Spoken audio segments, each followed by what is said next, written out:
Bonjour à tous chers mortels, c'est Dragmar, on se retrouve pour une vidéo un petit peu particulière. Comme vous le savez, c'est pas dans mes habitudes de parler de choses qui vont sortir dans très longtemps. En général, je fais beaucoup d'avis manga, des lectures, voilà, des choses assez récentes en général. Là, j'ai plus grand chose à vous présenter, je vous avoue que là, même niveau de mes lectures manga, ça s'enchaîne beaucoup. J'ai plus grand chose à vous présenter en ce moment. Là, je lis des vieux trucs que j'ai pas lu depuis super longtemps parce que bah, ça traînait depuis un bail, donc voilà.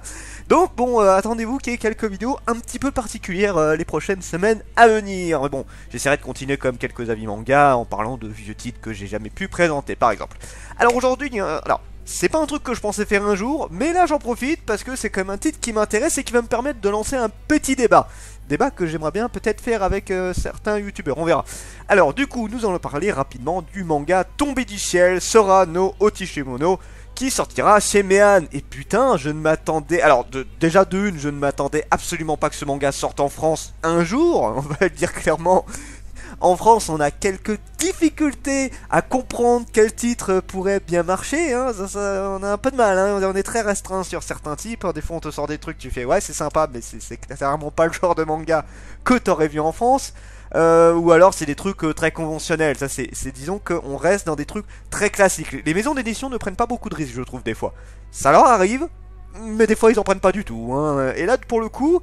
C'est vrai que Tombé du ciel, c'est un manga... Enfin, Tombé du ciel, moi je vais appeler ça Sora no Toshimono, parce que c'est le titre que j'ai. Tombé du ciel, je suppose que c'est la traduction littérale, j'en sais rien. Ou alors c'est juste en rapport à ce qui se passe dedans. Parce que bon, si on prend ce qui se passe dans l'histoire, moi je connais l'animé, hein, du coup, c'est ce qui se passe au début. Pourquoi pas, à la limite. Donc bon, on va parler au fur et à mesure. Donc déjà, le truc qui m'a surpris, Mehan.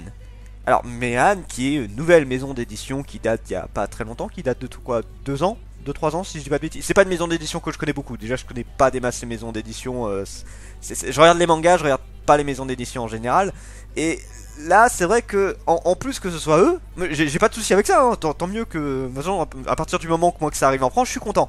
Mais c'est vrai que, c'est en fait, en voyant leur catalogue, je dis, bah, c'est tellement pas habituel. Je veux dire. Tu regardes, ils ont un catalogue très...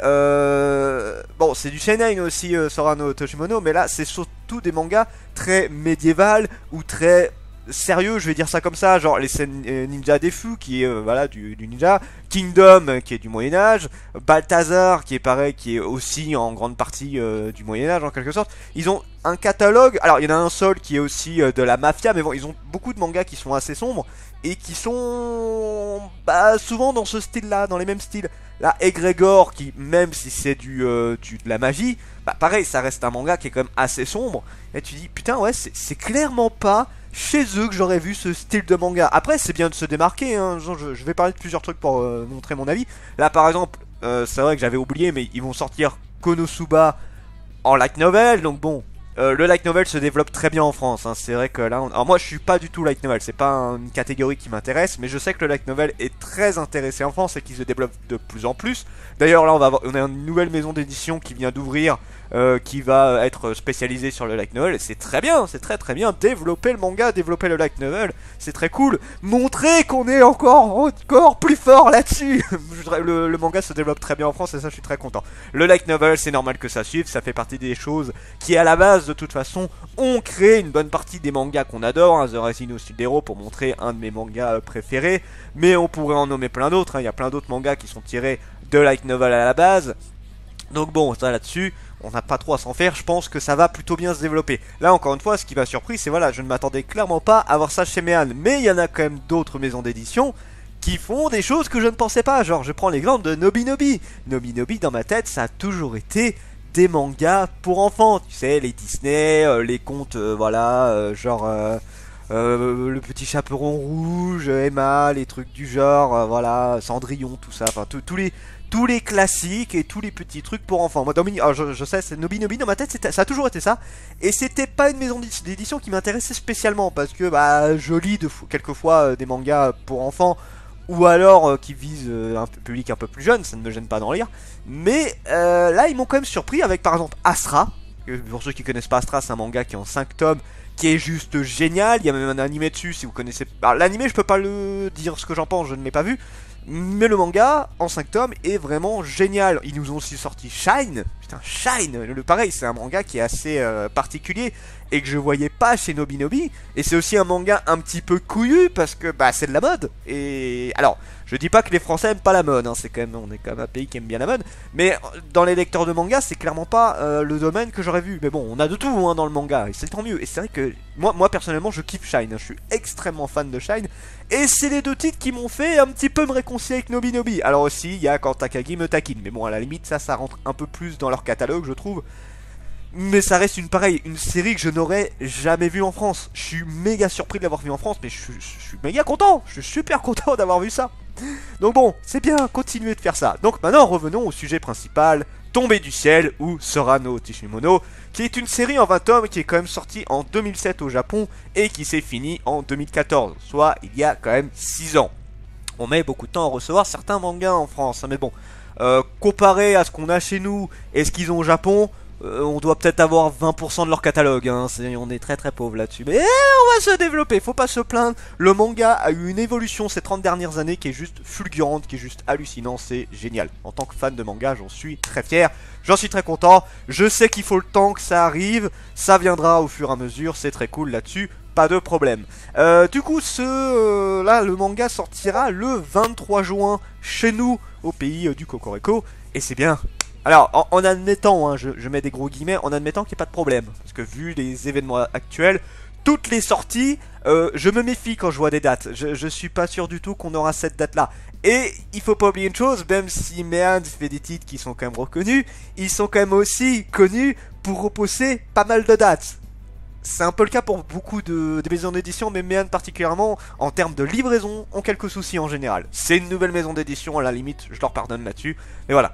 À la limite, si le manga sort plus tard, je leur en voudrais pas non plus, parce que avec les circonstances actuelles, on peut pas demander des miracles. Hein. Clairement, voilà. Au moins, le manga sort. Juste cette nouvelle que le manga sorte, et en plus, en admettant que cette date soit gardée, c'est dans pas si très longtemps, hein. Regarde, on est le 20 avril, donc dans 2 mois. Dans 2 mois, on a le manga. J'ai hâte de le lire, Mais maintenant, de quoi que ça parle, Sorano Otoshimono? Parce que oui, il y en a qui connaissent vaguement, il y en a qui connaissent peut-être l'histoire, qui sont intéressés et intrigués par ça. Et ben du coup, je vais essayer de vous donner un petit peu plus envie. Alors, avec la mémoire que j'ai, hein, parce que là, pour vous dire, j'ai fait des notes, hein, je n'ai rien écrit, hein. J'ai fait quelques notes, mais je n'ai pas de texte, hein, comme d'habitude. Je ne pense pas que je ferai des textes pour des vidéos comme ça. Du coup, de quoi que ça parle? Alors, ça nous parle de Tomoki Sakura, donc un jeune garçon qui vit dans une petite ville de campagne, tout ce qu'il y a de plus classique, et sa vision des choses est très simple. Je veux vivre une vie peinard, je veux vivre une vie normale. Ce qui est un peu bizarre quand tu vois le personnage, qui est un gros pervers absolu. Bonjour éminent collègue, hein, je vais dire ça comme ça. Bon alors si, il a quand même une vision, voilà, il veut rester chez lui, il veut profiter de la vie, il veut être peinard. Et il veut profiter du plaisir charnel de la femme, on va dire ça comme ça. Alors, il va pas jusqu'au viol, ce genre de truc là, mais il est très collant et très insistant sur le voyeurisme, ce genre de truc là. Voilà, on va pas se le dire autrement. Ça, son ami d'enfance qui n'arrête pas de lui exploser la gueule d'ailleurs à propos de ça, parce que justement, bah c'est un peu... Alors, il s'en prend toujours plein la gueule, mais elle est un peu du mode à essayer de le calmer. Voilà. C'est son ami d'enfance, je vous laisse deviner aussi certains trucs par rapport à ça, hein. C'est un peu un cliché de manga, mais bon, écoute, hein, tu le vois dès le début, hein, ce truc là, je pense que dès le premier tome on le verra, dans l'anime tu le vois très rapidement. Et ensuite, nous avons Hikaru, une ange androïde qui va arriver sur Terre, c'est d'ailleurs d'où le nom du manga, elle va arriver en plein devant sa maison, elle va exploser devant sa maison, quoi que je dis, non je crois que c'est pas devant sa maison, elle va atterrir dans cette ville et ça va être le mec qui va la rencontrer. Et en fait, elle va considérer que c'est son maître. Voilà. Et au début, en tout cas au début, hein, je précise, elle va lui exaucer un petit peu tous ses souhaits. Parce que voilà, elle va être considérée qu'elle lui appartient. Alors, pour ce qui est du caractère vite fait d'Hikaru, elle ressemble énormément à Chi dans Chobits. Alors, même niveau un petit peu physique, à un niveau, vous savez, les petites oreilles qu'elle a et tout. Mais par rapport au personnage, elle y ressemble énormément. C'est l'innocence absolue. Elle ne connaît quasiment rien de ce monde. Elle est en découverte total. Niveau sentiment, elle a rien du tout, ça va se développer vraiment au fur et à mesure. On est vraiment dans un personnage qui découvre, et ça ressemble énormément au principe de Chi. Elle a pas la moindre notion, vous savez, du danger, de ce qu'il faut pas faire, tout ça. C'est vraiment, elle va le découvrir au fur et à mesure, et voilà, ça ressemble énormément. Donc, elle va exaucer plusieurs souhaits. Alors, bien évidemment... alors déjà au début il y croit pas trop. Il va tester 2-3 trucs, il va se rendre compte que c'est vrai, et là il va se faire plaisir, hein, en tant que pervers qu'il est, ce que je comprends tout à fait. Il va se permettre de faire plusieurs trucs, d'être invisible pour aller mater les filles, pouvoir voler des petites culottes. Il va même se transformer, alors ça je crois que ça arrive un peu plus tard dans le manga, mais à un moment il va même se transformer en femme pour profiter du plaisir d'être une femme, pour pouvoir rentrer chez les vestiaires des femmes, tout ça. Bref, il va en profiter à fond la caisse. Et ça c'est pour le délire de base. Après on va se rendre compte que Hikaru a un petit secret. Alors elle le sait pas, parce en fait elle a perdu sa mémoire. Elle a totalement perdu sa mémoire. On va se rendre compte que déjà c'est une arme de destruction massive qui à elle seule pourrait détruire la planète entière. Autant dire que quand tu vois la bestiole tu fais ok, ok, tout va bien, tout va très très bien. Donc il y a ça, on va se rendre compte que c'est pas la seule, ange Android. Alors, à la limite, tu dis bah oui, elle vient bien de quelque part de toute façon, hein. Donc on va se rendre compte qu'elle vient bien de quelque part. On va se rendre compte qu'elle a un passé assez sombre. On va se rendre compte qu'elle est pas tout seule, qu'elle a des sortes de maîtres un petit peu particuliers, et on va rencontrer d'autres personnages. D'ailleurs, alors, je ne vais pas trop parler des personnages, je vous laisse quand même la surprise, mais nous avons juste un de mes personnages préférés de beaucoup de mangas, nous avons Nif. Nif qui est un autre ange, du coup Android un petit peu dans le même style qu'Hikaru, qui elle par contre a gardé sa mémoire, a gardé sa personnalité. Alors c'est une putain de tsundere, mais je la trouve trop mignonne et trop géniale. Voilà, et après on en aura d'autres. Je vous parle juste d'elle vite fait, j'essaye de pas trop vous parler de tous les autres personnages. Disons qu'on a beaucoup de personnages très what the fuck. C'est un manga qui est extrêmement... what the fuck. Le héros est complètement en barge, il a quand même des côtés très sérieux, et c'est ça qui est assez hallucinant dans ce genre de manga, c'est le personnage qui est complètement con, complètement pervers, complètement abusé sur certains trucs, et quand il faut être sérieux, il l'est extrêmement. En fait, le manga jongle très souvent, alors très souvent, il doit avoir 70% de conneries absolues, un peu à la Yuna, de la pension Uragi, Lovina, voilà, c'est des trucs boobs, cul, voilà, ça part dans tous les sens. Nous avons 30% de choses extrêmement sérieuses et qui sont très poignants aussi, extrêmement poignants. Il y a quand même 2-3 fois où j'avais chialé sur l'animé, ouais, à ce point là, ouais, pour vous dire. Donc voilà, sur ce principe là, le manga, je vous le dis d'avance, il y a de la romance quand même, mais c'est principalement du cul, hein. C'est du gros ecchi, hein, le manga, ça y va très très fort. Donc là, je préviens d'avance. Pour ce qui est de l'animé, nous avons 2 saisons plus un film. Je ne sais pas ce que donne le manga par rapport à l'animé, sachant qu'il y a à peu près 13 épisodes d'une vingtaine de minutes à chaque fois. Donc voilà, ça nous fait 26 épisodes, quelques OAV en plus, je crois qu'il y a 2-3 OAV en plus le film. Voilà, est-ce que ça couvre les 20 tomes? Sachant que en règle générale, hein, je dis bien en règle générale, un tome ça fait 3 épisodes. Je le redis, en général. Voilà, quand tu regardes un tome de manga, ça fait à peu près 3 épisodes d'un animé. Donc, je pense que le manga va beaucoup plus loin. Et ce serait pas plus mal parce que... Alors, ça fait longtemps, hein, moi j'ai regardé l'animé quand il était sorti, hein, ça date d'il y a très longtemps. Bah, ça devait être dans les années 2010 à peu près. Et effectivement, alors, l'animé était plutôt complet. Mais je trouve qu'il manquait 2-3 trucs, notamment vis-à-vis d'un personnage que je ne parlerai pas trop, qui a été mis sur la fin de l'animé, qui était là en tant que grand méchant, mais qui n'a pas été énormément développé, surtout après les événements en fait. Donc voilà, j'attends de voir un peu plus là-dessus, et j'espère que on aura tout, hein, je pense, hein. De toute façon, là, Méan c'est parti sur Tombée du ciel, donc j'espère que ça continuera comme ça. Donc voilà, voici pour ce manga, j'espère vraiment que ça va marcher, hein, et je vous encourage vivement à ceux que ça intéresse, hein. D'ailleurs, cette vidéo est aussi pour vous informer sur quoi vous vous engagez en achetant ce manga-là. Ce sera du cul, ce sera de la rigolade, ce sera de la romance, ce sera quand même des choses très sérieuses. C'est un anime qui était exceptionnel et je vous conseille fortement d'aller le voir, hein. C'est vraiment quelque chose de super cool. Et le manga, mais en tout cas, j'ai hâte de l'acheter. Je pense que ça va être une redécouverte absolue et que je vais sûrement kiffer vraiment beaucoup. On finit avec un petit message d'encouragement pour les maisons d'édition. Putain, continuez à prendre ce genre d'initiative de ramener des titres comme ça. Alors, Et le truc c'est que, alors je sais qu'il faut faire du pognon, mais il y a quand même un truc que je reprocherai aux maisons d'édition, c'est qu'il y a beaucoup de titres qui, on le sait, je sais pas, demandez aux fans, faites, à la limite, je sais pas, faites un vote avec genre, bah conseillez-nous un titre que vous voulez absolument en France. Il y a des titres qui sont absolument sûrs à 100% que ça va marcher. One Punch Man, je prends l'un des plus gros exemples, c'est un manga qui à la base était déjà méga connu et qu'on a poussé au cul pour que ça arrive en France. Et putain, regardez, ça fait partie des mangas les plus achetés de tous les temps, peut-être pas, mais qui fait partie des plus achetés, ça fait partie des gros hits. Voilà. Tu prends un autre exemple, Konosuba. Konosuba, c'est méga super connu. Je veux dire, alors là on a de Light Novel qui sort. Ok, j'espère qu'on aura le manga. Je vous avoue, je sais pas trop si un manga, mais je suppose que oui. Ça fait partie des titres qui sont extrêmement connus et appréciés. C'est le genre de truc, il faut le ramener. Et il y en a plein d'autres de titres qu'on pourrait donner comme ça, qui sont juste hallucinants. Ramenez-les ceux-là. Déjà, on les veut, et en plus pour vous qui avez, alors, bon, il y a une question, voilà, aussi de pognon. Mais là, justement, le pognon, il sera au rendez-vous. Nous aussi, on sera au rendez-vous. C'est le genre de titre qu'on veut absolument. Alors, je dis pas, il y a des titres un peu plus random qui sortent, qui sont très bien. Hein. Il y a des titres que j'aurais jamais pensé voir en France. Enfin, que je ne connaissais pas, hein, absolument pas. Genre Candy et Cigarette, je prends un manga, voilà, qui est pas très connu. Je pense que très peu de gens l'ont acheté d'ailleurs. Que je trouve génial, qui est vraiment très très sympa. On a des protagonistes qui sont géniaux, qui sont super bien foutus, l'histoire est très cool, voilà, qui est pas forcément très connu, donc le manga est cool, mais voilà, vous sortez des titres comme ça qui sont pas forcément méga connus, pourquoi vous sortez pas... Alors, faut continuer à sortir ce genre de manga là, hein, parce que des fois on a de sacrées perles, mais sortez aussi quelques titres qui sont putain de balèzes.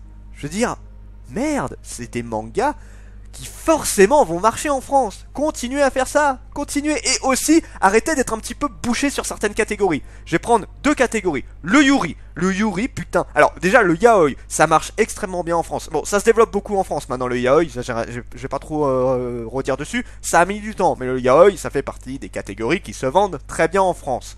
Il y a toujours ce problème de, voilà, les gens n'osent pas forcément en acheter en magasin, ça se réduit de plus en plus, hein, c'est comme le problème du hentai, pareil, le hentai se développe en France, mais le hentai, c'est pareil, les gens ont beaucoup de mal, je pars d'expérience, j'ai travaillé dans un magasin de manga, les gens ont vraiment du mal, il y a beaucoup de gens qui se moquent en voyant du hentai, il y a beaucoup de gens qui n'osent pas aller en acheter, ou alors en général ils font ça assez discrètement, voilà, ils essayent de pas le montrer, tu vois. Le seul endroit où ça se vend sans gêne en général, ce sont dans les conventions, parce que dans les conventions tout le monde s'en bat les couilles, tout le monde est en mode voilà, je suis là pour profiter, et les stands de hentai se vendent très très bien. Là j'avais fait une convention où j'étais dessus, où j'avais poussé au cul pour avoir du hentai, le hentai s'est vendu en quasi totalité, 90% de ce qu'on avait c'est vendu, voilà, c'est le genre de truc que t'auras jamais fait en boutique, voilà. Donc, pour le yaoi, le hentai, ça se développe. Ça va prendre du temps avant que les gens arrêtent de se foutre de la gueule du hentai, et je pense que ça ne s'arrêtera pas. Malheureusement, c'est aussi pour ça que je pousse un petit peu sur ma chaîne pour présenter des jeux hentai, pour voilà, arrêter de vous foutre de la gueule de ce genre de trucs là. On a quand même de sacrées perles, faut arrêter de dénigrer ce genre de catégorie. On a quand même des mecs qui sont extrêmement reconnus dans le domaine, Shindoel, un des plus connus dans l'univers, voilà. S'il vous plaît, ça fait partie d'une catégorie comme une autre, il y en a qui apprécient ça, laissez-les kiffer, arrêtez de vous foutre de la gueule de... Et du coup, pour revenir au Yuri, c'est pareil, le Yuri, on a très peu de titres, on doit avoir une dizaine de titres en France. Et sans... Enfin, dizaine de titres encore disponibles, hein, parce qu'il y en a certains qui sont même plus dispo maintenant. Là, on a quand même eu quelques nouveaux titres qui arrivent, mais là par exemple, quand j'ai parlé... j'ai plus le titre c'était... Titrap Netsuzo, Titrap, oui ils sont juste à côté mes mangas que j'ai lus. Voilà, quand j'en avais parlé, il y en a une qui m'a dit putain ouais moi j'adore les Yuri mais il y en a très peu en France. Mais oui, développez cette catégorie, développez-les. Vous le savez en plus que les gens en veulent, le Yuri ça marche. Regardez Citrus, regardez celui-là, il a bien marché aussi. Il y en a plein des Yuri qui marchent, mais il y en a très peu, il y en a extrêmement peu en France. C'est une catégorie qu'il faut beaucoup plus. Et je vais le mettre sur un dernier point avant de finir cette vidéo. Arrêtez d'être coincé avec le cul. La France est extrêmement coincée sur le cul. Et une catégorie qui marche putain de bien, c'est le Pantsu. Pour ceux qui connaissent pas le Pantsu, c'est les Toulovrou, les Yuna de la pension du Haragi, voilà, ce genre, les Monster Musume, ce genre de manga là, qui est très porté sur les boobs de cul, où on est en mode, voilà, on est là pour admirer la femme, tout ça, bon, il y a aussi les mecs, mais c'est principalement porté sur la femme en général. avec un côté extrêmement humour. C'est le genre de manga qui fait du bien, c'est le genre de manga... Alors, je dis bien en mode rigolade, hein. Après je ne me doute pas que certains se font plaisir dessus. Voilà, c'est le genre de manga qui est très posé, très sympa, c'est extrêmement agréable. Et on en a très peu en France. Regardez, allez dans même un magasin spécialisé, vous verrez, il y a très peu de mangas de catégorie pantsu. Je parle pas que de mangas. Alors, il y a plusieurs catégories, hein, n'oublie pas. Il y a le hentai, il y a le érotique, il y a le pantsu qui est juste en dessous. Ensuite, on a le ecchi. Le ecchi, il y a Mail Ball par exemple. Mail Ball, ça vous voyez, ça reste. C'est pas encore du pantsu. C'en est proche, mais c'en est pas. Voilà, le pantsu, c'est vraiment la catégorie des Yuna, To Love Ru, où là, on est là vraiment, c'est presque tout le temps. Mais on n'est pas encore dans l'érotique, on n'est pas encore dans du hentai, parce que ça ne va pas jusqu'au sexe, par exemple, ça ne va pas jusqu'au sexe, et ça ne va pas jusqu'au-dessus. Voilà. No Control et de l'héros, par exemple. On est plus dans une catégorie héros que du pantsu. Voilà, s'il vous plaît, développez ça. Développez, bon, je sais que bon, presque personne ne m'entendra, hein, je suis une petite chaîne, mais on sait jamais. Parce que, voilà, à cause de ces trucs-là, tu as des gens comme moi qui sont obligés d'acheter ce genre de manga-là au Japon. Voilà, non, je suis jamais allé au Japon, mais je l'ai commandé au Japon. Et je peux pas le lire, hein. C'est un manga du coup plus fétichiste. Mais je peux pas le lire, je suis en train d'apprendre le japonais exprès pour le lire. Vous voyez jusqu'où je vais. Je suis en train d'apprendre le japonais pour le lire. J'ai commandé les 2 autres tomes. Je suis qu'au début de l'apprentissage du japonais, mais je suis motivé. Voilà, pour ceux qui ont envie d'apprendre le japonais, commandez un manga qui n'est pas en France, qui vous êtes vraiment déter à le lire, je vous assure que ça motive, hein. Ça motive vraiment beaucoup. Voilà, c'est le genre de manga qui donne envie et que j'aimerais bien voir en France. Mais honnêtement, je n'imagine pas une seconde qu'on aura ce genre de manga en France. Et pourtant, Dieu sait que ça marcherait. Ah, je suis sûr que tu testes, ça marche en France. Tout ce que tu veux que ça marche en France. Donc voilà, je me suis un peu éloigné du sujet de base. Tombé du ciel, n'oubliez pas, ça sort le 23 juin, ce sera génial. Je suis sûr que ça va bien marcher. Enfin, en tout cas, moi je ferai. J'en reparlerai en grand bien, je pense, quand ça sortira. Je connais l'animé, donc le manga devrait me plaire. Je sais pas ce que valent les dessins. J'ai pas trop regardé les dessins. Mais en tout cas, j'ai hâte de voir ça. C'était Dragmar. N'hésitez pas à me dire ce que vous pensez de ce nouvelle catégorie de vidéos informatives. Je pense que si ça plaît, ça pourrait, j'en ferai un peu plus. En vrai, ça m'a plu parce que ça me rappelle un autre youtubeur que j'aime bien. Et du coup, bah voilà, j'ai l'impression de faire comme lui. Voilà. Sur ce, c'est Dragmar et je vous dis à la prochaine, chers mortels.